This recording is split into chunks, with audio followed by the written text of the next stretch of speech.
Au nom du Père, du Fils et du Saint-Esprit, un seul Dieu, Amen. Chers fidèles, aujourd'hui c'est le deuxième dimanche du mois copte Touba et j'aimerais vous parler et répondre à la question suivante. Pourquoi ne gardons-nous pas la parole de Dieu?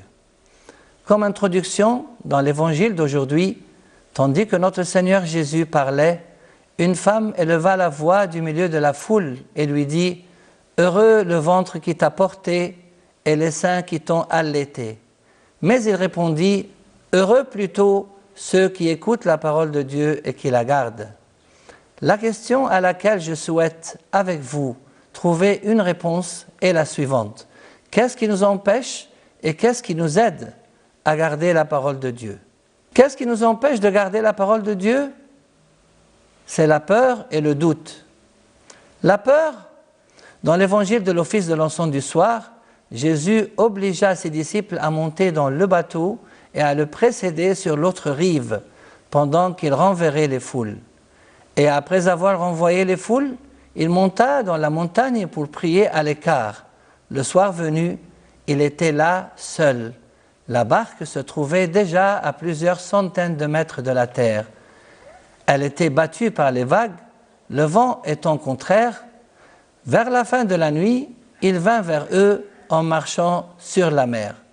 En le voyant marcher sur la mer, les disciples furent affolés. « C'est un fantôme, disaient-ils, et de peur, ils poussèrent des cris.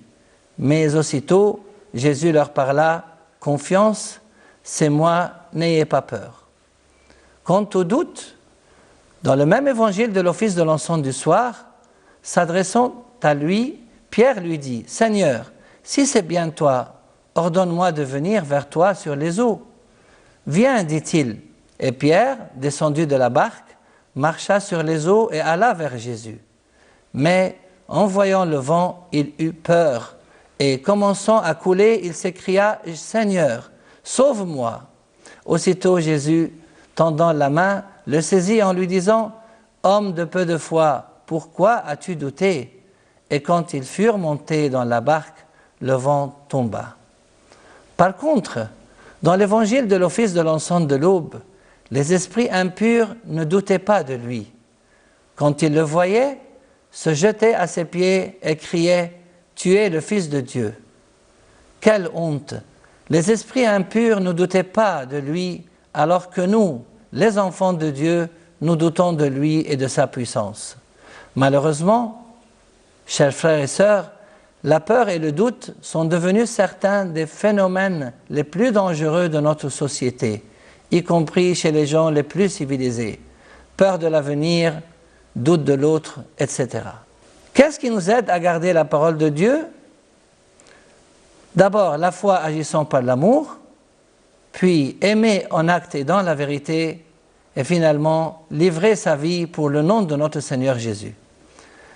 La foi agissant par l'amour, dans l'épître de Saint Paul aux Galates, dans l'office de la Sainte Liturgie, Saint Paul dit « Car pour celui qui est en Jésus-Christ, ni la circoncision, ni l'incirconcision ne sont efficaces, mais la foi agissant par l'amour. » Aimer en acte et dans la vérité, dans la première épître de Saint Jean, dans l'office de la Sainte Liturgie, Saint Jean nous dit « Mes petits enfants, n'aimons pas en parole et de langue, mais en acte et dans la vérité. » Et finalement, livrer sa vie pour le nom de notre Seigneur Jésus, dans les actes des apôtres, dans l'office de la Sainte Liturgie, Saint Luc nous dit « Nos chers Barnabas et Paul, des hommes qui ont livré leur vie pour le nom de notre Seigneur Jésus-Christ. » C'est normal qu'ils aient livré leur vie pour Dieu, car c'est lui qui s'est livré d'abord pour nous.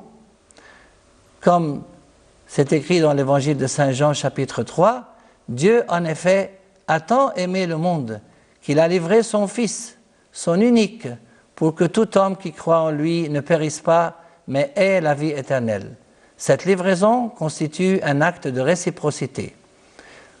Comme conclusion, je veux dire que dans la première épître de Saint Jean, dans l'office de la Sainte Liturgie, quelles sont les bénédictions que nous pouvons obtenir si nous gardons la parole de Dieu? D'abord, quoi que nous demandions, nous l'obtenons de lui parce que nous gardons ses commandements et faisons ce qui lui agrée. Deuxièmement, nous demeurons en Dieu et Dieu en nous. Celui qui garde ses commandements demeure en Dieu et Dieu en lui.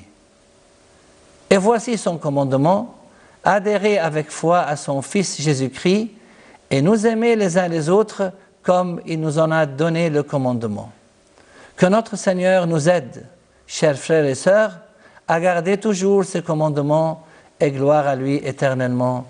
Amen.